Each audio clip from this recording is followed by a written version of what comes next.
And we're back with the legend, Debbie Gibson. And she is legend. Did you just call me old? You are kind of a legend. We call Susie a living legend all the time. I love it. We were just I'm saying, in good company. So you live in LA and Vegas. Yes. You go back and forth. Yes. And then, of course, you're doing so much traveling for all your work. Yes. I'm a New Yorker, and I'm always in New York, too. But yeah, I love traveling. Well, we're so glad that you're here in Dallas. And Thank you. you You're joined by brought some Steve friends with Cook. Yes. And David Larible. I didn't say that right. What? The clown. That's it. David Larible, the clown of clowns. Larible. Okay, so tell us about this, because y'all are kind of work family, I guess. Sure, so tell we us are. about how... I'll sort of tell you how it all came together. The idea for Cirque Musica came together about 3 years ago, and we've been doing the show with symphonies all across the country, and we had such great success in playing everywhere from California to Florida that we found that we could do something bigger. And I'm a Texas guy, so of course we want to do things bigger. So we decided to launch this arena version of the show. And I called my friend David, who I worked with at Ringling Brothers Barnum and Bailey for years, where David headlined Ringling for over 10 years, and hasn't really worked in the United States since then. So it's been almost, 6-7 years. So this is the first time he's came back to the United States. And so really we handpicked the acts like David and the Walendas and the Espanias, sort of the top circus acts in the world. And then musically, the base is in classical music, but we had Debbie who joined us and got a couple of original songs to really make it musically to work. And I think that's what I call our special sauce, is having this great music, classical and pops, and we do some Led Zeppelin and a little Bruno Mars, but you have a circus going on. Wow. So it's more than just the aerial acts. It's a real circus. It's a real-on circus, and we but have no animals. No animals. A lot of thrill acts. Too stinky. Yeah. Well, men, if we count them as animals. The thing I remember most about going, I think I saw you in the circus actually when I was younger, is the smell of the animals. I love animals. I thought it was my smell. Not I was your like, smell. worry. I don't smell it this time. Have you done the traditional circus then? With Yes, I mean, the you were animals with and everything? Ringling Brothers and Barnum Bailey for years, right? So did you Yes. ever think that working as a circus clown, you would wind up in this huge theatrical production on more of a stage?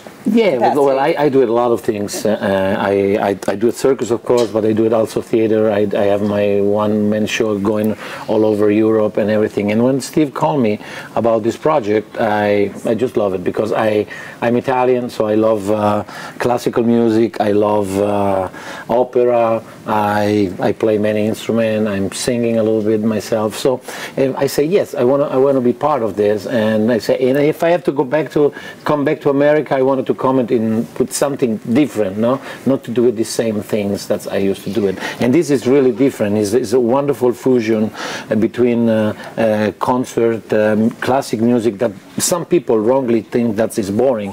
It's not boring. A classic music played live is something great. Something great. Yeah. And mix it with this wonderful circus act. It's really a great combination. It's really touching. It's touching your soul. Debbie, before we let you all go, what are you working on now? What's your next thing after this? You're like, girl, I just want a vacation. She's like, I want to sleep. I want a massage. No, I've been writing a ton of new music. Tina Turner was one of my idols growing up, and when she came out with Private Dancer, it was like she's in our age category now, yeah. and that was her biggest chapter from then moving forward. And I feel like I've been living enough real life to be able to write. I'm not living in some pop princess bubble that I used to live in. So I feel I've come up with some stuff that's really going to resonate with people, and I'm ready to get in the studio and record it. So oh my gosh, that is such good news for all of us, because we would love. Yes, I sold one copy. It's on 10, people. It's on 10. Stuart wants pre-sale. We want to see you on the charts again. That would be so exciting. Do you sit down and play every day still at the piano? Yeah, and actually, I love that the Liberace movie just came out because I own one of Liberace's. Yes. I own one of his pianos. Oh, really? And it lives in Vegas, and in fact, I composed these songs at that piano. I believe Liberace channels through. In fact, he should get co-writer credit. Now you mentioned pop princesses. Do you, looking at the Britney Spears and the Taylor Swifts and the Demi Lovato's and the Miley Cyruses of the world, how is that different than maybe your life in the pop world? It's so different. I mean, have you met any of them? I mean, do you? I have. I met Taylor a few years ago. She was lovely. I've met probably most of them. The thing that's so different is social media. So it's a double-edged sword. It's like I lived on a tour bus and there were no cell phones, there was no texting, so I had no social life. I was in a bubble. I was with my sister, my backup dancers, my band, and that was it. and if you wanted to make a call, you had to use your calling card from a hotel. Yes, or right, and so I was always resting my voice. I was almost like socially alienated and hibernating all the time. And they're so accessible because people can tweet them and people can Facebook them and Instagram them. So the flip side of that is that's a lot to keep up with, and that's a lot of scrutiny they're under. When you know that somebody can, you know, live shows used to be just live for the people that were there with an occasional bootleg.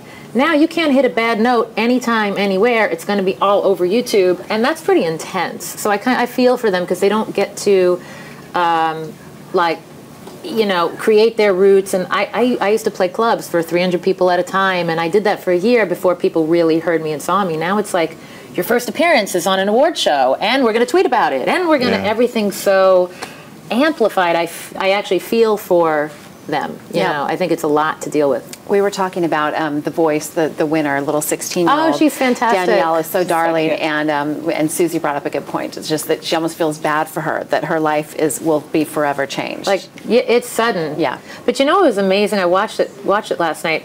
I love that Hunter Hayes was kind of in his own world. Wasn't he? She was such a pro. She was making eye contact with him and interacting fearlessly. She was like trying to interact with him, and he wasn't even as engaged as she was. And I thought, well, I'm excited. But I think she's ready. She's getting so much coaching, though, isn't she? I mean, you know now, being behind the scenes on that sort of show. Oh yeah, but I think you either have it or you don't. Like, look, Carrie Underwood was ready to launch from Idol. Totally. She was just ready, and it's amazing to me. And they're not all ready, but I think this girl is ready. Well, I'm excited to see your new show. Thank you. Sing Your Face Off. Sing Your Face Off. And of course, Cirque Musica as well. You guys, Cirque Musica will be in Frisco on Saturday, June 22nd at 3 o'clock and 7 p.m. Tickets are still available at Ticketmaster.com, or call the number you see on the screen. That's 800-745-3000. You can also go to the D-Broadcast website, dbroadcast.tv, for more information. Thank you guys for being here. Thank you. Thank you.